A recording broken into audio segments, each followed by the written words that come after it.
week of Cricket with Mr. Handel. Today, we're looking at fielding. How the video is going to work today, we're going to do 4 drills. I'm going to give you a demo of each drill, go through the coaching points, and then we're going to have 3 variations of the drill. 1 for the beginners and 3 for the more experienced players, okay? Again, see how you guys get on. You've got to place yourselves where you think you need to be to get the most out of this session. Right, let's do it. For our warm-up this week, we're just going to recap what we worked on last session, which was running between the wickets. So, I've got my little pitch set up here. What I'm going to do, I'm not going to go full speed to start with, I'm just going to ease into it. I want you guys to run 10 twos, okay? 5 of those twos, you're going to imagine that the ball has been hit onto the offside. So you're going to be turning, facing the offside. 5 of those twos, you're going to imagine the ball has gone to the leg side. So you're going to turning, facing the leg side. I'll just give you a little example. So you're going to go into your batting stance, shadow a shot, call, yes, run, slide the bat, getting nice and low, and slide the bat in, okay? This is just going to get our heart rate up. Also, guys, it's going to stretch our muscles. So we're going to take it nice and easy, build it up as you go. Have a go at that. We'll see you in 5 minutes. Drill number 1, we're working on the one-handed pick up and throw. Now we're going to use the one-handed pick up and throw in a game if the batter's hit the ball pretty gently and the ball's rolling towards us, all right? So the important things with this drill, we've got to attack the ball. Now that means we're going to be running nice and fast towards the ball, picking up quickly and getting in it, because we're looking to try and run a batter out. So, if the ball's stationary, I'm going to be attacking the ball, I'm going to get nice and low, I'm going to pick the ball up on the outside of my right foot. I think we've touched on this in a previous video. So on the outside of my right foot, my fingers need to be pointing down, and I'm almost looking to scoop the ball up. I don't want to see people doing this and dropping their hands on the ball and picking it up like this, because that is not effective, okay? So we're going to brush the grass with our fingers, pick the ball up with fingers pointing down, step and throw.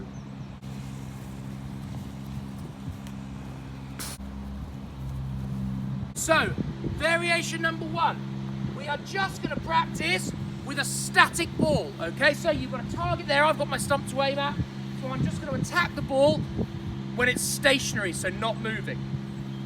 Variation number 2, get your mum, your dad, your brother, your sister to just gently roll the ball out. So the ball is rolling, you're going to attack the ball and then get it in to the wicketkeeper or aim at the stump.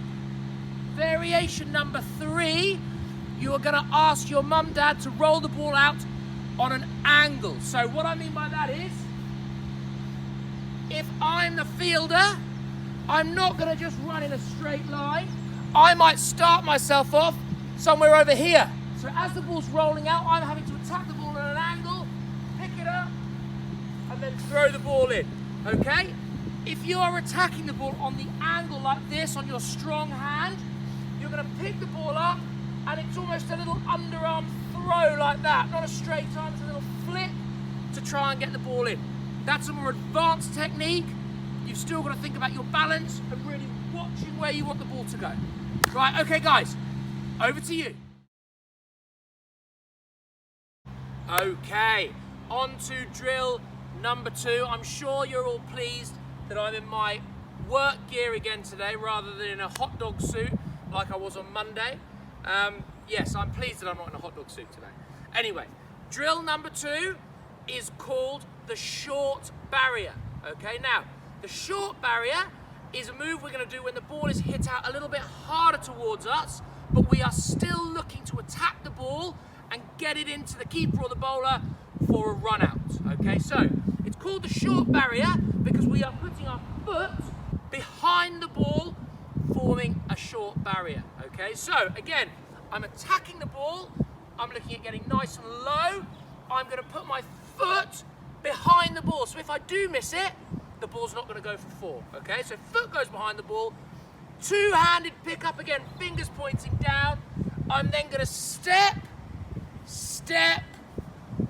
throw, Okay, so again, watch that footwork. So I'm picking it up, I step with my left, my momentum takes me with another step with my right foot, I then get myself into my throwing position and I throw. Okay? Making sure I'm pointing as I'm stepping. In, pick it up, step, throw. So the variations of this drill, again, to make it really straightforward, do it with the ball stationary, roll the ball out for number 2, and again, you know, guys, ask whoever's rolling the ball out for you, if you're finding it a little bit easy, say maybe give it a bit more speed. If you're finding it a bit tricky, get them to slow down a bit, okay? So that's number 2, and again, number 3, get your parents to roll the ball out on an angle, so you're having to attack the ball from different angles, pick it up again, making sure your foot's behind, and throw it in when your balance is a little bit off, okay? That's a really, really tricky skill to learn. Right, okay guys, enjoy the practice. The next thing we're going to look at is our catching. Now catching, guys, is so important, all right? The old saying, catches win matches, is very, very true. We've got to look to take our catches. Take a second to think about the mental side of the game. If you drop a catch, there's no blame put on you, okay? And this is what I want everyone at Parkside to have the same mindset about. No one wants to drop a catch, all right? No one wants to drop a catch. And actually, sometimes what makes a catch really, really difficult is feeling nervous about dropping the catch, all right? I've been there, really simple catch goes up, all of a sudden in my head I think, oh, I don't want to drop this, I don't want to drop this, and all of a sudden that really simple catch becomes really, really tricky. So, if you drop a catch, no one's going to be cross with you, all right? We just move on. But I want everybody, rather than worrying about potentially dropping a catch, I want everyone's mindset to be excited about taking a really, really good catch. If we can change our thinking and focus more on how good it would be if we took an amazing catch, being in that mindset is going to make it far more likely that you catch a ball rather than drop it, okay? Some of the most exciting things to watch in a game of cricket are breathtaking catches, especially now in IPL with people catching the ball on the boundary, flicking the ball back in, diving and catching it or whatever. So let's all of us, rather than be worried about the ball coming to us in case we drop it, think, you know what, I can't wait for the ball to come to me because I'm going to take a great catch, all right? So that's a little bit of a mindset thing that I hope will help you boys. Okay, we're going to be looking at flat catching. So when we're taking a flat catch, we want our feet about shoulder width apart, weight on the balls of our feet because we've got to be able to move if we need to, flex at the hips, and we're going to have a nice big catching area with our hands. I don't want to see people standing like this. Nice big catching area with our hands. This is a good position to be set up in. All right, so this is what it looks like from side on. Now, when we're taking a catch, we are looking to catch the ball a little bit in front of us, okay, with our elbows out. If we catch the ball too close to our bodies, what's going to happen is the ball's going to hit our hands are going to hit our body, the ball's going to bounce out. So we need to catch the ball a little bit in front so we're able to give a little bit to cushion the ball, okay? A common mistake I see people make is as they catch, they're moving back like this. We want to be as balanced as possible when we're taking our catches, all right? So, the 3 levels for this. Level number 1, I just want you standing in a nice catching position, just taking some catches, okay? So thanks to your parent or your brother or your sister taking a catch. If you don't have anyone to practice with, you can bounce the ball against a wall, okay? And just taking standard flat catches from a base position. Moving on from this, we can practice going side to side and catching. So I've got 2 cones, so I'm going to start on this cone, take a catch, throw it back. I'm then going to sidestep, take a catch, throw it back, sidestep, take a catch, throw it back. So I'm moving at the same time that I'm catching, all right? Number 3, the most advanced drill, and again, you guys can push yourself, challenge yourselves as much as you feel you want to. I've got 2 cones, so I'm going to ask my feeder not to throw the ball at me, he's going to throw the ball at the cones, okay? So it's my job to watch the ball, see where it's going to react, okay? So it might be my mum, my dad throws the ball to this cone, so I've got to react and catch, all right? Then all of a sudden he might go to this cone, so I've got to react and catch. It might be that you've got to take a few diving catches. That's the exercise number 3. See if you can do that See if you can work your way up some of the levels, guys, and enjoy the practice.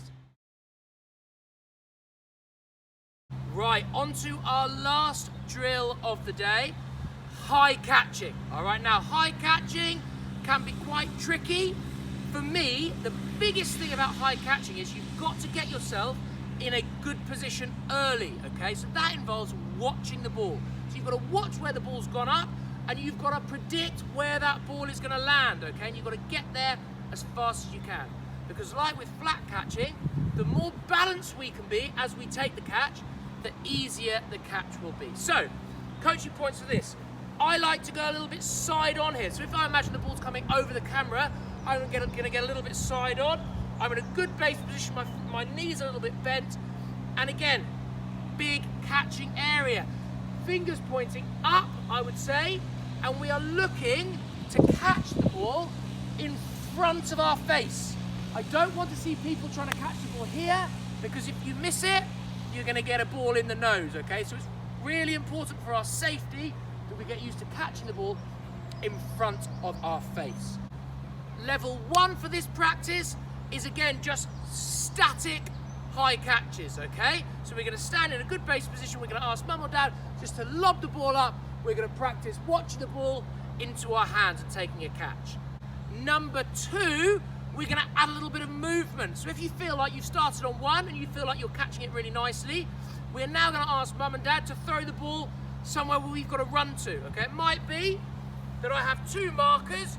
I stand here, my mum or dad throws the ball up to land on that marker. So they throw, I run, get into a position and catch, okay? Then I might go back to my marker. They might throw it to that cone. I run, watch the ball, and I catch. Number 3, and this is a really tricky skill. Number 3, we're going to practice catching when the ball's going over our head, okay? So I can stand here next to the feeder. The feeder's going to throw the ball over my head. I'm going to run this way, watch the ball, and catch it like that, okay? That is a tricky one. It involves watching the ball as you run. You've got to have good balance, and you've got to have good coordination. Okay, boys, over to you. One thing I really wanted to touch in this video is fielding positions, all right? What their names are and where you have to stand when you're put in a certain position. So I've attached to this video an image with all the fielding positions put on, and I'm going to see if we can upload it onto Edmodo so you guys can print it off. And I think it's really important, guys, that you all know the fielding positions, all right? That's a really basic thing of cricket, and it's something that not all of you know. So if your captain says go and stand at mid-off, you know where to stand. If he says go and stand at square leg, you know where to stand. Because having a good fielding unit and all our fielders being in the correct positions makes it really hard for batting teams to score runs. If we're not in a good field setting and there are little big gaps everywhere, it becomes easy for batting teams to score runs, and that's not what we want. All right, so here's the image of the fielding positions. I'll try and have a version that you can print off. Maybe we'll have a quiz a little bit later on in the term, after half term, to see if you guys have learned your positions. There's a challenge for you. Okay, guys, on to our challenge.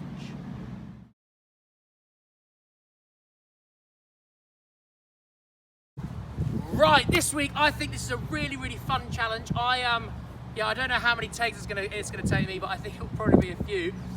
What we're gonna be doing, we are gonna be kicking the football. Now you can either do this along the ground, so you kick the football along the ground, or you can kick the ball up in the air. Your challenge is, after you've kicked the ball, whilst the ball is still moving, you've got to throw your cricket ball and hit the football. Okay, right. I'm going to go for one up in the air. I don't fancy my chances much, but here goes. Right, I can't embarrass myself any more than I did on Monday, really, can I? Let's be honest. Right, okay, here goes.